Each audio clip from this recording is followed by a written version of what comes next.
2024, another big year for AI. We are very entrenched into the whole AI system, at least on our side from our customers. A lot of our customers are in the tech industry. Two things that come out from, at least from my perspective. Number one is content, right? So when it comes to, and I'm talking about content for event marketing, right? There's lots of content that needs to get generated for event marketing purposes. And sometimes it does take a lot of time, which to write good content, it should. And so the point is, now how can we expedite some of that stuff? How can we take out some of the mundane tasks out of the equation so you can focus on creating a more strategic experience for the attendees versus doing a lot of the monotonous tasks, which a machine can handle. And so even if we can take you there 20 to 25% and the rest you can do, edit and keep on doing, I think will help, right? That's at least what we've seen with some of our customers being, okay, at least get me started. That's certainly something which people appreciated.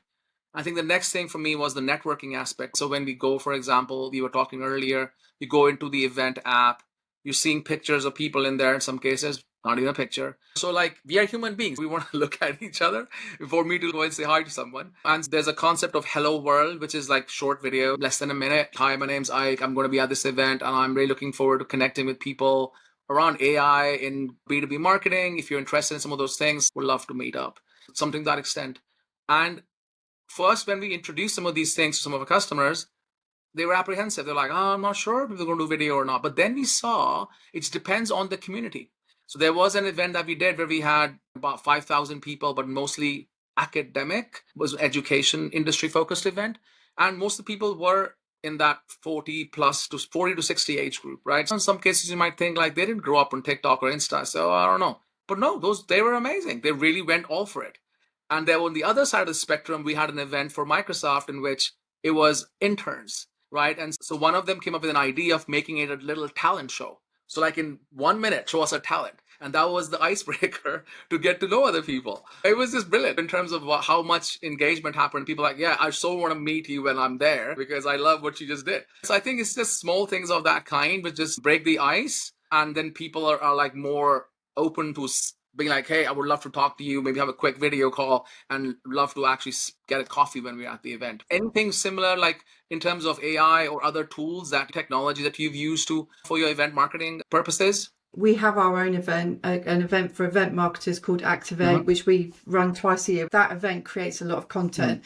For ourselves, I think the main use of AI for us, or where it can actually make a job possible, is in the repurposing of content. Right. And I kind of can't believe that more people aren't doing that at the moment. But the ability for even someone with not very much time on their hands and no technical expertise or marketing expertise even, to be able to just upload your video content, literally highlight your words and have it automatically clipped into videos, and you're aware you've got social media content, you've got actually content for the whole year if you wanted to do that.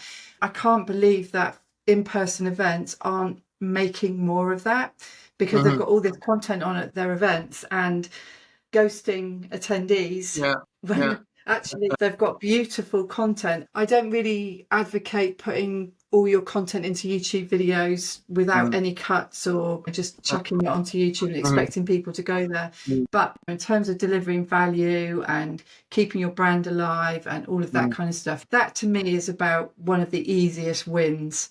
And there's a lot of companies that allow you to do that, and it's very easy to use. For us, that's something that we do.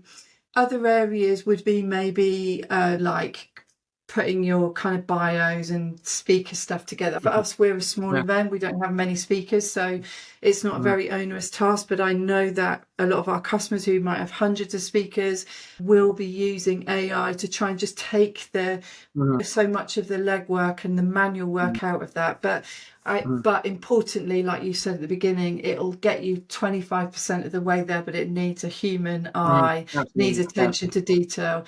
Things I would like to do with AI is I can't wait for proper real language reporting and stuff like that. So HubSpot, we use HubSpot, and they've got ChatSpot now, which is, I think it might still be in beta. It's still not real life language enough for me, but you know that it's coming. And the beauty of being able to say, pull me a report on this in that language without having to remove the things and what have you that will be amazing.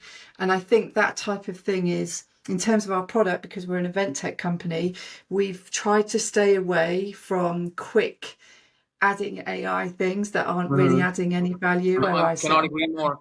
Yeah, no, that makes a lot of sense, Tamar. And as you rightly said, AI for the sake of AI doesn't bring anybody any value, right? So the point is, what did I do to help move the needle? And in this case, we were discussing productivity. Even if I can shave off to 25% of the time it takes for something, and if you really think about it, 25% could be a day and a half every week. Now that's a lot if you really put that into perspective. So if I could use that day and a half for with my family and or just work on another new customer. So it could be anything. So I think the point is, I think that's what we focus on as well, which is the human in the loop. HITL is a term that is getting used quite a lot. I've not heard of that term before, but I like the sound of it. Yeah, human in the loop, I think, is very important. Augment the humans, don't replace them. I think that's the key here, which is help them to do more. And that's the challenge we all face every day. Right now, you've got people saying, the budget's a little bit less than last year, but I still need you to do more than we did last year. That's the normal conversation that we're having with a lot of our customers, at least for the last nearly a year now. And that is a challenging situation, but when you put yourself into their shoes, that's the reality in the market. So I think having tools or technology to help move the needle, save some time, save some money would be good for everyone.